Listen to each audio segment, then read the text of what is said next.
Assalamualaikum students, I am Nimsha Sir, your on-screen chemistry instructor from tutoria.pk. Students, today I am going to summarize chapter for you, that is biochemistry. So let's get started. Students, सबसे पहले biochemistry को define करते हैं. Biochemistry is the branch of science that deals or explores with the chemical processes occurring within living organisms. Chemical processes या chemical characteristics of things that are present within living organisms. So students, start करते हैं carbohydrates से.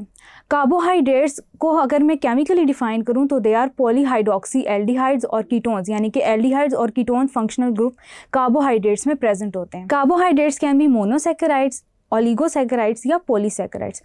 Monosaccharides basic structural unit होते हैं, they can not be hydrolyse. Oligosaccharides can be hydrolyse, ये 1, 2, 3 monosaccharides से मिलके बने होते हैं. और दो सैकेराइड्स विच कंटेन्स मोर देन 3 और मोर monosaccharides are called as polysaccharides and they can be hydrolyzed. Monosaccharides are sweet in taste, so as oligosaccharides. Polysaccharides are basically tasteless in nature. तो वन बाय वन को discuss करते हैं. सबसे पहले monosaccharides में. Monosaccharides में example हम देखते हैं ग्लूकोज की और फ्रुक्टोज की. केमिकल नेम ग्लूकोज का है पेंटा हाइड्रोक्सी एल्डिहाइड, वेयरएज फ्रुक्टोज को हम कहते हैं पेंटा हाइड्रोक्सी कीटोन. यानी कि ग्लूकोज एक एल्डिहाइड है, whereas fructose is a ketone. इनको हम हेक्सोज भी कह सकते हैं. हेक्सोसिस हम इन्हें इसलिए कह सकते हैं क्योंकि they consist of 6 carbon atoms. From number 3 carbon atoms to number 7 carbon atoms हम इनको डिवाइड करते हैं फ्रॉम ट्रायोसिस, टेट्रोसिस, पेंटोसिस, हेक्सोसिस, हेप्टोसिस. अब हम देखते हैं मोनोसैकेराइड्स की कुछ टाइप्स. सबसे पहले हमने अभी डिस्कस की ग्लूकोज. ग्लूकोज रिंग्ड फॉर्म में भी प्रेजेंट है. गैलेक्टोज भी रिंग फॉर्म में प्रेजेंट है, यानी कि स्ट्रेट चेन फॉर्म में भी एग्जिस्ट करते हैं और रिंग फॉर्म में भी एग्जिस्ट करते हैं in solution. And fructose. Polysaccharides में मैंने स्टूडेंट्स आपको बोला कि 3 to 7 मोनोसैकेराइड्स ज्वाइन करके पॉलीसैकेराइड्स बनाते हैं. स्टार्च और सेलुलोज इज एन एग्जांपल. अब हम वन बाय वन डिस्कस करते हैं ओलिगोसैकेराइड्स की example. Oligosaccharides can be disaccharides, they can be trisaccharides. Disaccharides में एग्जांपल है नंबर 1 माल्टोज की. माल्टोज ग्लूकोज और ग्लूकोज के कनेक्शन के बाद बनता है और इनके दरमियान जो बॉन्ड होता है वो कंडेंसेशन के थ्रू बनता है, वाटर मॉलिक्यूल रिमूव होता है और ये इक्विवेलेंट होता है इन नेचर. देन सुक्रोज मिलके बनता है ग्लूकोज से और फ्रुक्टोज से, जो कि दोनों मोनोसैकेराइड्स हैं. देन लैक्टोज, गैलेक्टोज और ग्लूकोज से मिलके बनता है. ओलिगोसैकेराइड्स में डायसैकेराइड्स का जब हम हाइड्रोलिसिस करते हैं तो 2 मोनोसैकेराइड्स रिलीज होते हैं, that is fructose and glucose and fructose. Then trisaccharides का जब हम हाइड्रोलिसिस करते हैं तो 3 मोनोसैकेराइड्स यूनिट्स रिलीज होते हैं. देन स्टूडेंट्स, पॉलीसैकेराइड्स में हम एग्जांपल देखते हैं सेलुलोज की, जो बहुत सारे मोनोसैकेराइड्स यूनिट से कनेक्ट होकर बनता है. सोर्सेज ऑफ कार्बोहाइड्रेट्स मुख्तलिफ कार्ब्स होते हैं एग्जांपल में. For example milk, cotton is an example of pure cellulose और मुख्तलिफ फूड प्रोडक्ट्स जो कार्बोहाइड्रेट्स जनरेट करते हैं.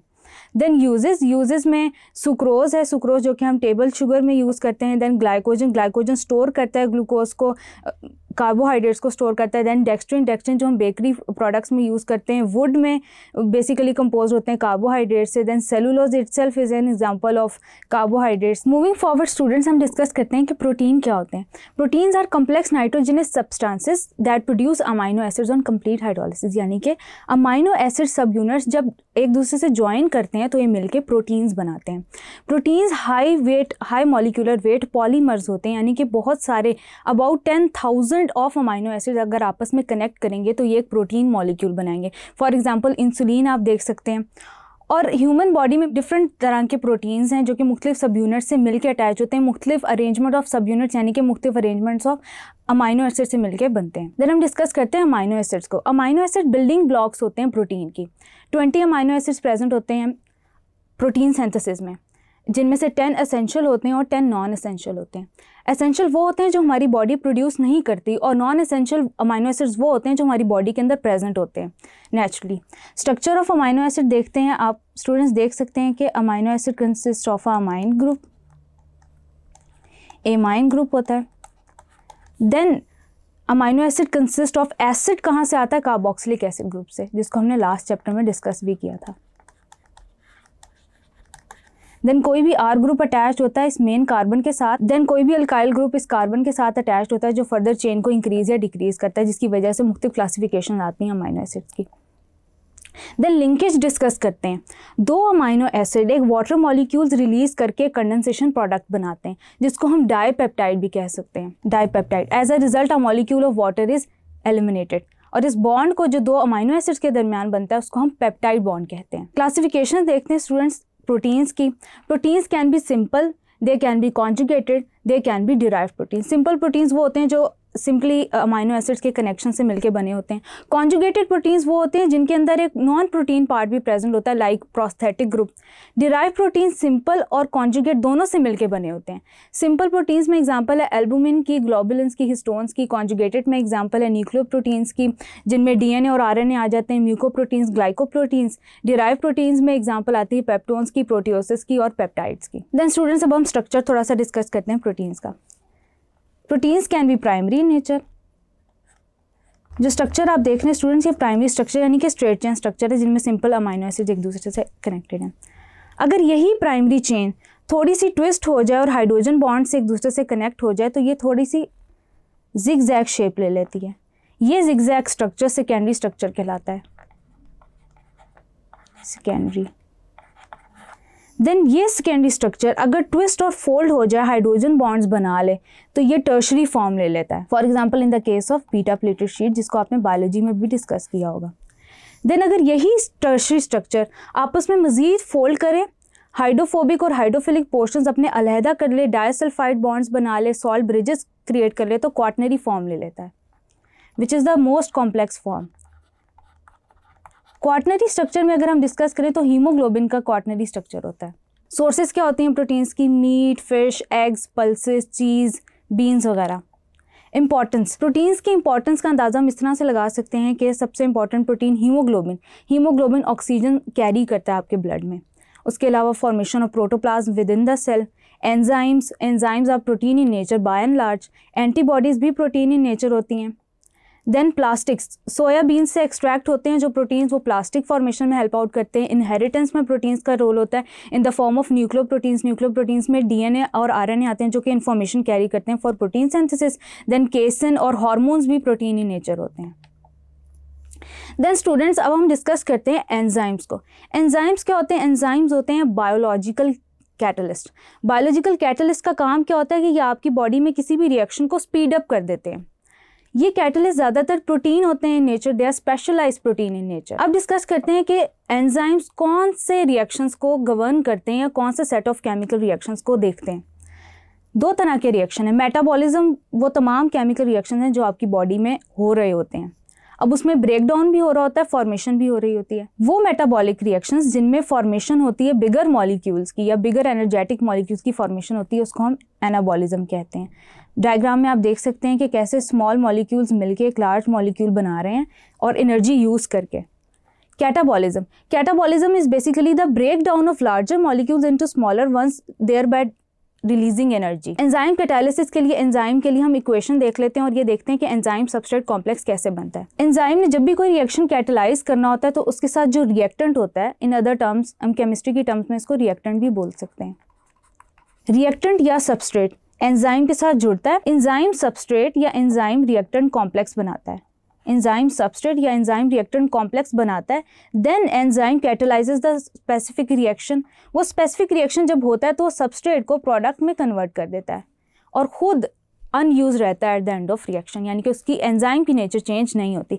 अब सबस्ट्रेट अपने आप को एंजाइम पे जिस पोजीशन पे अटैच करता है उसको हम एक्टिव साइट बोलते हैं। Then factors affecting catalysis.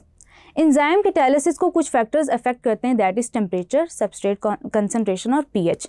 यानी कि किन फैक्टर्स पे एंजाइम की कैटालिसिस सबसे ज़्यादा पीक पे होती है? टेम्परेचर। जैसे जैसे टेम्परेचर स्टूडेंट्स इंक्रीज़ होता जाता है, किसी भी rate of chemical reaction increase होता चला जाता है, लेकिन वो ऑप्टिमम रेंज तक होता है। हमारी बॉडी के अंदर जितने भी रिएक्शन हो रहे हैं वो अपनी बेस्ट कैपेसिटी में उस टाइम हो रहे होते हैं जब हमारी बॉडी का नेचुरल टेम्परेचर होता है, दैट इज़ 37 डिग्री सेल्सियस, जिसको हम ऑप्टिमम टेम्परेचर कहते हैं। इस टेम्परेचर के ऊपर कोई भी एंजाइमेटिक रिएक्शन अपनी मैक्सिमम पेस पे हो रहा होता है। इससे ज़्यादा टेम्परेचर जब इंक्रीज़ होता है, जो एंजाइम क्योंकि प्रोटीन इन नेचर होते हैं वो डी नेचर होना शुरू हो जाते हैं। इसी तरह सबस्ट्रेट कंसंट्रेशन एक ख़ास हद तक ज़्यादा होती है, यानी कि आपके जो सबस्ट्रेट हैं यानी कि रिएक्टेंट जिन्होंने एंजाइम के साथ अटैच होना है उनकी जैसे जैसे कंसंट्रेशन इंक्रीज होती चली जाएगी, एंजाइम के साथ अटैच होते जाएंगे और आपका रिएक्शन पेस आउट होता चला जाएगा। लेकिन एक टाइम ऐसा आएगा कि सबस्ट्रेट कंसंट्रेशन बढ़ाने पर भी आपका रेट ऑफ केमिकल रिएक्शन या rate of enzymatic reaction increase नहीं होगा। क्यों? क्योंकि तमाम एक्टिव साइट्स ऑक्यूपाइड होंगी। पीएच, इसी तरह आपका जो भी केमिकल रिएक्शन, जो भी एंजाइमेटिक रिएक्शन हो रहा होता है वो खास पीएच पे हो रहा होता है, जिसको हम ऑप्टिमम पीएच कहते हैं। आपके स्टोमिक का पीएच एसिडिक है, इसलिए पेप्सिन वहाँ पे बेस्ट काम करता है। स्टूडेंट्स, मूविंग फॉरवर्ड हम देखते हैं इंडस्ट्रियल एप्लीकेशन ऑफ एंजाइम्स, यानी कि एंजाइम्स को कहाँ हम इस्तेमाल कर सकते हैं। माइक्रोबायोलॉजी में सबसे ज़्यादा इसका यूज़ है, यानी कि मॉलिक्यूलर लेवल पे आप मुख्तलिफ केमिकल प्रोसेसेस कैसे डील होते हैं इस पर रिसर्च की जाती है। दैन डेयरी इंडस्ट्री में यूज़ किया जाता है, स्टार्च इंडस्ट्री में यूज़ किया जाता है और इवन पेपर इंडस्ट्री में इसको यूज़ किया जाता है एंजाइम्स को मुख्तलिफ केमिकल प्रोसेसेस कैटलाइज कराने के लिए। देन लिपिड्स को स्टूडेंट्स डिस्कस करते हैं। देन स्टूडेंट्स हम लिपिड्स को डिस्कस करते हैं। Lipids are the esters of fatty acids and glycerol. Students, lipids भी ऑर्गेनिक मॉलिक्यूल्स होते हैं। दे आर बेसिकली सॉल्वेंट्स होते हैं, लो पोलैरिटी के सॉल्वेंट्स होते हैं और ये वाटर में इनसॉल्युबल होते हैं, यानी कि फैट्स और ऑयल्स इसकी एग्जांपल में आते हैं। फैट्स एंड ऑयल्स आते हैं आपकी बॉडी में, कोलेस्ट्रॉल जो होता है वो इसकी एग्जांपल में, सेक्स हार्मोन्स आते हैं, फॉस्फोलिपिड्स, विटामिन्स आते हैं, विटामिन्स ए, डी, ई और के, जिनको हम फैट सोल्यूबल विटामिन्स कहते हैं। देन थोड़ा सा स्टूडेंट्स इसका स्ट्रक्चर देख लेते हैं। फैट्स और ऑयल्स मेन कंपाउंड्स होते हैं लिपिड्स के। जो फैटी एसिड्स होते हैं, fatty acids are basically long chains of carboxylic acids. ये बिल्डिंग ब्लॉक्स होते हैं प्रोटीन की। फॉर एग्जांपल आप देख सकते हैं stearic acid. Stearic acid animal fats में प्रेजेंट होता है और एक बेसिक आप स्ट्रक्चर जो बिल्डिंग ब्लॉक स्ट्रक्चर है वो देख सकते हैं कि ग्लिसरॉल के साथ फैटी एसिड्स अटैच्ड हैं। सबसे पहले हम डिफरेंस कर लेते हैं फैट और ऑयल में। जो फैट होता है वो लिपिड सॉलिड होता है, यानी कि जो लिपिड सॉलिड की फॉर्म में एग्जिस्ट करते हैं उसको हम फैट बोलते हैं, और वो लिपिड, वो फॉर्म ऑफ लिपिड जो लिक्विड की फॉर्म में एग्जिस्ट करता है एट रूम टेम्परेचर, उसको हम ऑयल कहते हैं। फैट्स की सैचुरेटेड नेचर होती है, यानी कि डबल बॉन्ड प्रेजेंट नहीं होते। ऑयल्स की अनसैचुरेटेड फॉर्म होती है, यानी कि डबल बॉन्ड्स प्रेजेंट होते हैं, अनसैचुरेशन प्रेजेंट होती है। एस्टर बॉन्ड्स कैसे बनते हैं? स्टूडेंट्स, ग्लिसरॉल अल्कोहल की फॉर्म है और वो भी ट्राईहाइड्रिक। ट्राईहाइड्रिक कैसे? क्योंकि 3 OH ग्रुप्स अटैच्ड होते हैं। जब ये 3 फैटी एसिड्स के साथ रिएक्ट करती है तो 3 एस्टर बॉन्ड्स बनते हैं। ये आप देख सकते हैं 3 एस्टर बॉन्ड्स बनते हैं जिनको हमने डिस्कस भी किया, और as a result triglyceride formation होती है 3 वाटर मॉलिक्यूल्स के रिमूवल पर। यानी कि एक ट्राइग्लिसराइड सबसे ज़्यादा सिंपलेस्ट फैट है, सिंपलेस्ट लिपिड है। क्लासिफिकेशन देख लेते हैं। सिंपल लिपिड्स होते हैं, कंपाउंड लिपिड्स होते हैं, डिराइव्ड लिपिड्स होते हैं। सिंपल लिपिड्स आपके फैटी एसिड्स और ग्लिसरॉल से मिलके बने होते हैं। फैट्स और ऑयल्स इसकी एग्जांपल्स में आ जाते हैं। कंपाउंड लिपिड्स वो होते हैं जिनमें कोई आयनिक कंपोनेंट भी प्रेजेंट होता है आपके सिंपल लिपिड स्ट्रक्चर में। फॉस्फोलिपिड इसकी एग्जांपल में आ जाते हैं और ग्लाइकोलिपिड्स इसके एग्जांपल में आ जाते हैं। देन डिराइव्ड लिपिड्स वो होते हैं जो सिंपल और कंपाउंड दोनों से मिलकर बने होते हैं, जिनमें स्टीरॉइड्स आ जाते हैं और कोलेस्ट्रॉल आ जाता है। स्ट्रक्चर ऑफ लिपिड्स, 2 तरह के लिपिड्स होते हैं, हमने पहले डिस्कस किया। एक सैचुरेटेड होते हैं, एक नॉन सैचुरेटेड होते हैं। इनका पोलर हेड होता है और नॉन पोलर टेल होती है। पोलर हेड कैसी है? जहाँ पे कार्बोक्सिल ग्रुप अटैच है, क्योंकि कार्बोनाइल ग्रुप भी प्रेजेंट है और हाइड्रोक्सिल ग्रुप भी प्रेजेंट है, तो इन बॉन्ड्स की पोलर नेचर हो जाती है। So polar head and non polar tail, ये सैचुरेटेड है, ये सैचुरेटेड है इन नेचर। जबकि वो लिपिड जिसमें डबल बॉन्ड प्रेजेंट है हम उसको कहेंगे कि ये अनसैचुरेटेड है in nature. Hydrolysis of fats and oils. Hydrolysis जब भी होता है फैट और ऑयल का तो ये अपने कॉन्स्टिट्यूएंट ग्रुप्स में दोबारा कन्वर्ट हो जाते हैं, यानी कि फैटी एसिड्स और ग्लिसरॉल में, ग्लिसरॉल और fatty acids. Then saponification reaction. Saponification alkaline hydrolysis होता है किसी भी ट्राइग्लिसराइड का, यानी कि फैट और ऑयल का, जो कि रिजल्ट करता है in the formation of glycerol और 3 soap molecules. Hardening of oils. Hardening of oils का मतलब है कि कैसे अनसैचुरेशन को हमने सैचुरेशन में कन्वर्ट करना है, यानी कि ऑयल को कैसे फैट में कन्वर्ट करना है। फॉर एग्जांपल आप देख सकते हैं कि कैसे ग्लिसराइल ट्राइओलिएट कन्वर्ट हो रहा है ग्लिसराइल ट्राइस्टीयरेट में। देन स्टूडेंट्स हम डिस्कस करते हैं एसेंशियल लिपिड्स और नॉन एसेंशियल लिपिड्स में क्या डिफरेंस होता है। वो लिपिड्स जो हमारी बॉडी प्रोड्यूस नहीं कर सकती वो एसेंशियल लिपिड्स होते हैं, यानी कि वो हमें आउटसाइड सोर्सेज से चाहिए होते हैं, जैसे कि ओमेगा 3 और omega 6 fats. Non essential lipids कौन से होते हैं? वो लिपिड्स जो हमारी बॉडी प्रोड्यूस करती है, जो नेचुरली हमारी बॉडी में प्रेजेंट होते हैं, दैट इज मोनोसैचुरेटेड या सैचुरेटेड फैट्स। लिपिड्स की सोर्सेज क्या होती हैं? Fishes, salmon, liver oil, cod oil, milk, butter, cheese, ghee वगैरह। Then students uses of lipids discuss करते हैं। इनको हम फूड इंडस्ट्री में यूज़ करते हैं। ये हमारी जो एक्वेटिक लाइफ है उनमें, जैसे वेल्स हो गई, उनमें ब्लबर की फॉर्म में प्रेजेंट है जो उनको इंसुलेशन प्रोवाइड करते हैं अगेंस्ट टेम्परेचर। देन ये हमारी किडनीज़ में प्रेजेंट होती है फैट की लेयर पूरी। देन मुख्तलिफ़ किस्म के वाइटामिन में प्रेजेंट होते हैं। उसके अलावा विटामिन डी की सोर्स होती है। उसके अलावा आप इसको जो है मुख्तलिफ़ जो हमारी सोप इंडस्ट्री है उसमें भी यूज़ किया जाता है। Then students moving forward discuss करते हैं न्यूक्लिक एसिड्स को। Nucleic acids are the information carrying molecules, और ये इंफॉर्मेशन कैरिंग मॉलिक्यूल्स आपकी बॉडी में प्रोटीन सिंथेसिस डायरेक्ट करवाते हैं। इसी प्रोटीन सिंथेसिस के थ्रू आपकी बॉडी एक प्रॉपर फंक्शनिंग की तरफ चलती है। न्यूक्लिक एसिड्स के एग्जांपल्स में डीएनए और आरएनए आता है। Basically nucleic acids long chain of nucleotides होते हैं, यानी कि ये न्यूक्लियोटाइड से मिलके बने होते हैं। वाइटल कंपोनेंट्स होते हैं, नाइट्रोजनस कंपाउंड्स होते हैं। स्ट्रक्चर देख लेते हैं। एक न्यूक्लिक एसिड 3 मेजर कंपोनेंट से मिलके बना होता है, दैट इज़ पेंटोस शुगर जो कि एक मोनोसैकेराइड होता है। देन इसके साथ कनेक्टेड होती है नाइट्रोजनस बेस और एक फॉस्फेट ग्रुप। अब ये एक न्यूक्लियोटाइड एक सब यूनिट है। ये सब यूनिट्स मिल के आपके न्यूक्लिक एसिड्स बनाते हैं, जिनमें डीएनए आ जाता है और आरएनए आ जाता है। न्यूक्लिक एसिड्स में सबसे पहले हम डिस्कस करते हैं डीएनए को, डीऑक्सीराइबोन्यूक्लिक एसिड्स। डीऑक्सीराइबोन्यूक्लिक एसिड्स को जेम्स वाटसन और फ्रांसिस क्रिक ने डिस्कवर किया था। और न्यूक्लिक एसिड स्टूडेंट्स आपकी बॉडी के अंदर जेनेटिक इन्फॉर्मेशन को स्टोर करते हैं और उनको ट्रांसफ़र करते हैं from generation to generation. Single fertilised egg सारी एक इन्फॉर्मेशन कैरी करता है आपकी बॉडी के अंदर, और उसके थ्रू पूरा एक इंडिविजुअल कैसे बनता है ये सारा कुछ डीएनए रेगुलेट करता है। डीएनए के स्ट्रक्चर में स्टूडेंट्स आप देख सकते हैं कि आप जैसे डायग्राम में देख सकते हैं कि नाइट्रोजनस बेसिस एक दूसरे से बॉन्ड्स के साथ कनेक्टेड होती हैं और फॉस्फेट ग्रुप पूरे मॉलिक्यूल की बैकबोन बनाती हैं, जैसे कि मैं मेंशन कर रही हूँ। हमारे पास 4 तरह की नाइट्रोजनस बेसिस हैं जो कि मिलके स्ट्रक्चर बनाती हैं, that is cytosine, guanine, adenine और थायमीन। स्टूडेंट स्ट्रक्चर में एक दफ़ा फिर हम देख सकते हैं कि कैसे डीएनए के पूरे स्ट्रक्चर के अंदर जीन एक पोर्शन होता है। जीन के अंदर सारी इंफॉर्मेशन होती है कि किस तरह से आपकी बॉडी के अंदर, आपके सेल के अंदर प्रोटीन सिंथेसिस कौन सा होगा, कौन सा प्रोटीन जनरेट होगा, सारी इंफॉर्मेशन एक जीन के अंदर होती है जो कि डीएनए के अंदर प्रेजेंट होता है। सेल के अंदर जीनोम होता है, जीनोम के अंदर क्रोमोसोम होते हैं और chromosome are composed of DNA molecules.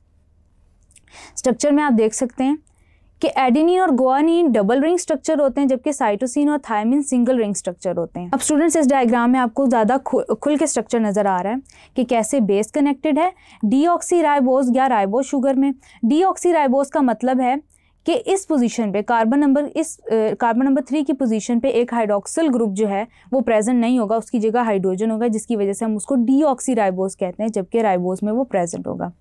दोनों पेंटोज शुगर हैं। फिर स्टूडेंट्स आप इसमें ये भी देख सकते हैं कि हमेशा 3 प्राइम एंड पे जो हाइड्रोक्सिल ग्रुप प्रेजेंट है, हमेशा किसी भी बड़े डीएनए मॉलिक्यूल के अंदर ये हाइड्रोक्सिल ग्रुप जो इस कार्बन नंबर पे प्रेजेंट है, 3 प्राइम कार्बन पे प्रेजेंट है, ये फ्री होगा और ये फॉस्फेट ग्रुप फ्री प्रेजेंट होगा at the end of the whole molecule. Then students हम डिफ्रेंशिएट करते हैं डीऑक्सीराइबोज के दरमियान और राइबोज शुगर के दरमियान, यानी कि डीएनए और आरएनए के दरमियान।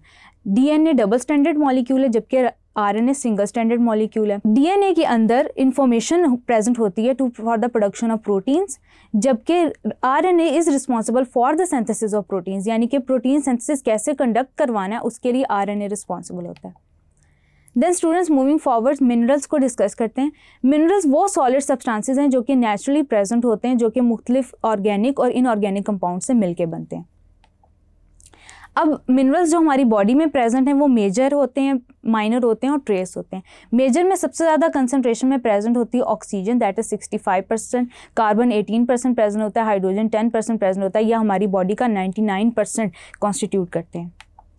माइनर एलिमेंट्स की तरफ चलते हैं। Minor elements less than 1% present होते हैं आपके प्रोटोप्लाज्म में। इनमें आता है पोटेशियम आता है, सल्फर आता है, क्लोरीन, सोडियम और मैग्नीशियम। जो ट्रेस एलिमेंट्स हैं, यानी कि इन माइनर से भी कम अमाउंट में प्रेजेंट है, कम कंसंट्रेशन में प्रेजेंट है, लेकिन उनके फंक्शंस हमारी बॉडी को अफेक्ट करते हैं, वो हैं आयरन, कॉपर, मैंगनीज, जिंक और आयोडीन। स्टूडेंट्स आपको एक टेबल नजर आ रहा होगा जिसमें 1 by 1 मिनरल्स और उनके फंक्शंस डिस्कस किए हुए हैं। आइए 1 by 1 इनको डिस्कस करते हैं। कैल्शियम स्टूडेंट्स हमारी बोन्स और टीथ का इंटीग्रल पार्ट है। उसके अलावा नर्व इम्पल्स कंडक्शन में बहुत ज़्यादा हेल्प आउट करता है और हमारे हार्ट फंक्शन के लिए भी कैल्शियम की एक प्रॉपर कंसंट्रेशन बहुत ज़रूरी है। फूड सोर्सेज कौन कौन से हैं कैल्शियम के? Milk, cheese, yogurt, buttermilk. Then students phosphorus भी हमारी बोन्स और टीथ का इंटीग्रल पार्ट होता है। उसके अलावा ये हमें मुख्तलिफ एंजाइम्स के कोफैक्टर के तौर पे भी एक्ट करता है। मिल्क से मिलता है, मीट, फिश, बीन्स से मिलता है। आयरन स्टूडेंट्स, आयरन हमारे हीमोग्लोबिन का इंटीग्रल पार्ट होता है जिसका काम होता है ऑक्सीजन को स्टोर करना और ट्रांसफ़र करना। ये फूड रिसोर्सेज कौन कौन सी होती हैं जिधर से हमें आयरन मिलता है, that is liver, organ meets, egg yolk वगैरह। इसी तरह सोडियम है, सोडियम का काम होता है हमारी किडनीज़ के अंदर वाटर मैनेजमेंट करना, वाटर बैलेंस मेंटेन करना, सॉल्ट बैलेंस करना। और ये हमें कहाँ से मिलता है? सॉल्ट से मिलता है, फिश से मिलता है, मिल्क से और मिल्क प्रोडक्ट से मिलता है। मूविंग फॉरवर्ड स्टूडेंट्स, हम डिस्कस करते हैं deficiency of calcium.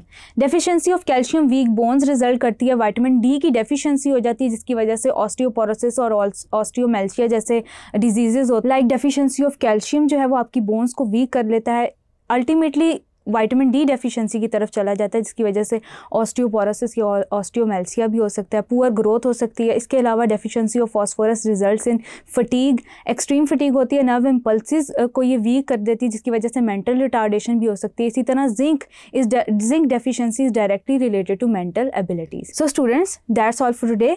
I hope I have made this chapter easier enough for you to go through. This is your on-screen chemistry instructor Imsha Sair signing off from tutoria.pk. Inshallah, we'll see you in the next video with next chapter. Till then, take care. Allah Hafiz.